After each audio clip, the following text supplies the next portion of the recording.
Centuries of migration, conquest, and shifting power shaped the slow and tumultuous process that became England.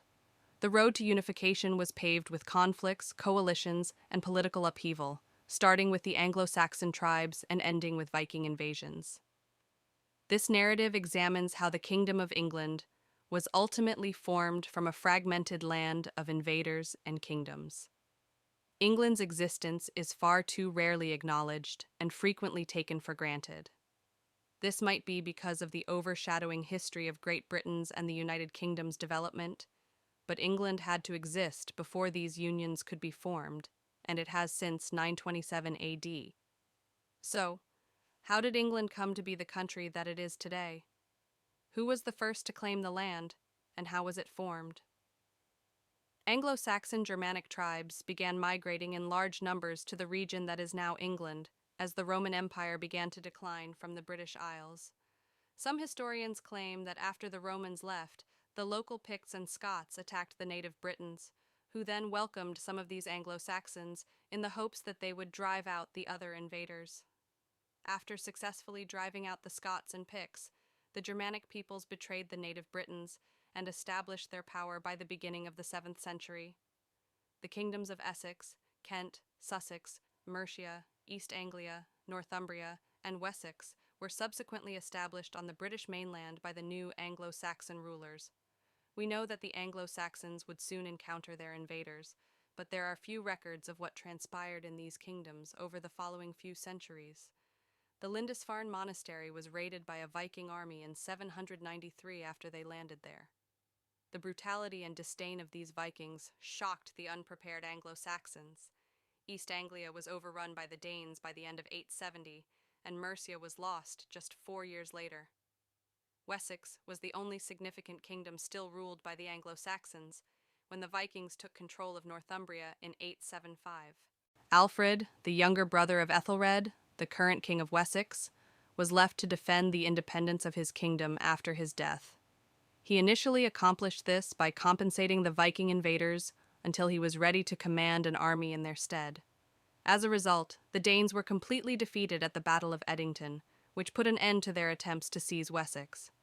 Around the same time, a power vacuum in Mercia led King Alfred to seize control of the kingdom as well.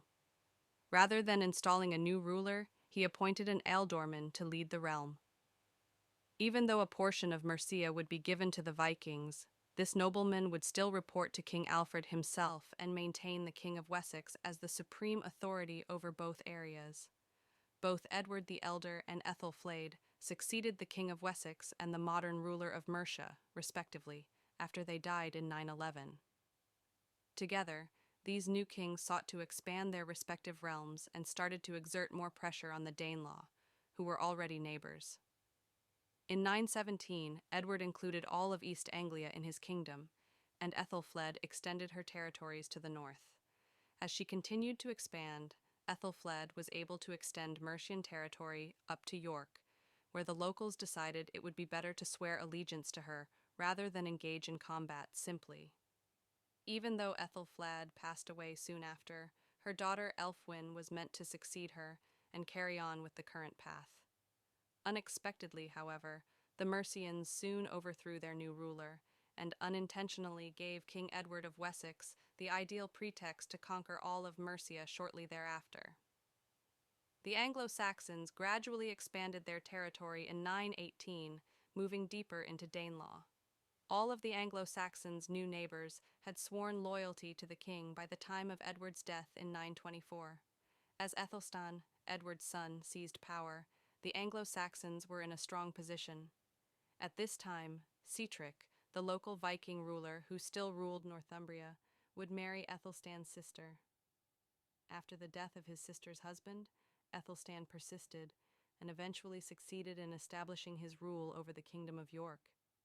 Because of this, Northumbria became available for conquest, and the king quickly incorporated it into his realm. Most historians consider the creation of the Kingdom of England to have occurred around this time. However, things weren't quite that easy. Even though he referred to himself as the King of the English at this point, his kingdom was still not exactly what we now know as England, and Æthelstan was still working to extend it in any way he could. Æthelstan decided to try an invasion of Scotland in 937 to see if he could expand his power. Due to its disadvantage against the English, the Kingdom of Scotland, or Alba as it was then called, requested aid from the other sovereign states that remained. Owain, King of Strathclyde, Olaf Guthfrithson, King of Dublin, and Constantine II, King of Alba, allied as a result. The alliance, led by King Olaf, fought the English in the epic Battle of Brunanburh. The precise location of this battle is unknown, but it is known that the English invaders decisively destroyed the alliance. Æthelstan and the English were unquestionably the winners, despite the high number of casualties on both sides. Many people think that this conflict may have strengthened England's unity and given the English people a renewed sense of pride and nationalism. However, neither Alba nor Strathclyde were incorporated into the Kingdom of England as a result, and both remained independent. In contrast, England would need to demonstrate its capacity to do so. At the end of the 10th century, the Vikings would make a comeback to the fledgling kingdom, despite their temporary defeat. The Viking king, the previously vanquished King of Dublin, immediately capitalized on England's momentary instability following Æthelstan's death in 580–939. As King Æthelstan's half-brother, Edmund, seized control of the English realm, and King Olaf intervened to retake some of the Viking-held territories. As he coerced the English into agreeing to this annexation, York was swiftly taken, along with a sizable portion of what had once been Northumbria and Mercia. Ironically, Edmund of England seized the opportunity to reimburse the Vikings for the invasion when Olaf passed away in 941, and his cousin, who had the same name, was assuming the throne as his successor. The English reclaimed the middle portion of the annexation the following year, and the Vikings were completely driven from Northumbria in just 2 more years. Since Edmund now controlled the entire region, this effectively brought England back together. Edmund was as ambitious as his forebears and proceeded to invade Strathclyde, although by the end of the invasion, he had only captured a portion of its southern lands. Instead of joining England, the remainder was given to King Malcolm I of Scotland. The Kingdom of England seemed to have restored some stability once more, but this was also temporary. Following Edmund's unexplained murder in 946, his younger brother Edred succeeded him as King of England. The newly reincorporated Northumbria was attacked and taken by Eric Bloodaxe of Norway the following year, sparking nearly 10 years of disputes over who would rule Northumbria throughout the Isles. In the end, the English king succeeded in regaining the region for England once more, and for good. After this victory, he was soon killed, and his young nephew Edwig briefly succeeded him, before being overthrown in favor of his brother Edgar. A small portion of the kingdom would still be ruled by Edwig as a co-ruler, though, because this was only a partial deposition. Edgar essentially seized control of all of England when Edwig passed away just 2 years after this decision.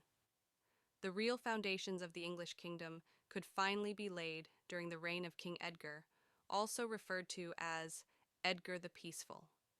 To appease the Danish population, numerous reforms were enacted, and many of the laws and systems that had previously been in place in the Danelaw were maintained.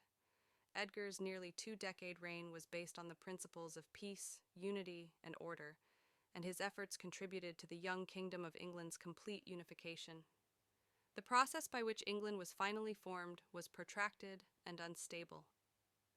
It wasn't until the Anglo-Saxons started capturing land from the Danelaw that a glimpse of modern-day England emerged, spanning from the Anglo-Saxons' first arrival in the area to the founding of their first kingdoms and continuing through the Viking invasion and domination. Following a succession of conquests, reconquests, and so forth, the Anglo-Saxons finally brought the existing kingdoms in England together. After that, it was just a question of drawing clear borders, preserving the land they had taken to keep their kingdom physically sound, and ultimately, under Edgar the Quiet, constructing the fundamental laws and institutions that would eventually form what is now known as the Kingdom or Nation of England.